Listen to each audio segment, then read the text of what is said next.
দখল দূষণ আর পরিকল্পিত উন্নয়নের অভাবে অস্তিত্ব বিলীন হওয়ার পথে সিরাজগঞ্জ শহরের মাঝ দিয়ে প্রবাহিত হওয়া কাটাখালী নদী যত্রতত্র ময়লা আবর্জনা ফেলায় ভাগাড় হয়ে মশামাছি তৈরির কারখানায় রূপান্তরিত হয়েছে এক সময়ের গুরুত্বপূর্ণ এই নৌপথটি।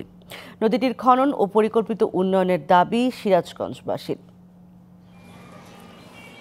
সিরাজগঞ্জ শহরের বুক চিরে বইছে কাটাখালী নদী। একসময় এই নদী দিয়ে চলাচল করত পালতোলা নৌকা ও বড় জাহাজ। তবে এখন বর্ষা মৌসুম ছাড়া এই নদীতে পানি থাকে না বললেই চলে।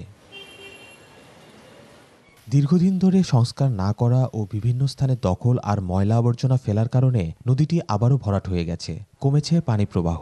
সংস্কার কাজটি চলমান না থাকার কারণে পূর্বের মতো আবারও এইখানে ময়লা আবর্জনা স্তূপ হয়ে গেছে। আমরা চাই যে কাটাখালীটা দ্রুত সংস্কার করা হোক।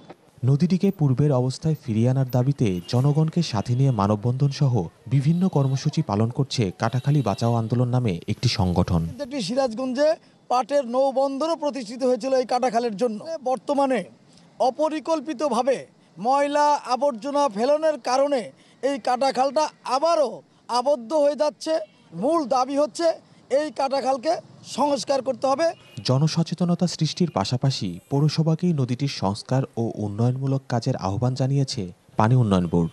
যেহেতু এটা পৌরসভার ভিতরে প্রবাহিত নদীটা একটা সিরাজগঞ্জ মেন পৌরসভা, যেটা এখানে দুই পাশটা যদি অকয় করে দেওয়া যায় বেশি বড় প্রজেক্টের প্রয়োজন হবে না। দ্রুতই নদীটিকে বাঁচাতে সংস্কার পরিকল্পনা গ্রহণ করবে সরকার, এমন প্রত্যাশা শহরবাসীর। খালিদ হৃদয়, ডিবিসি নিউজ, সিরাজগঞ্জ।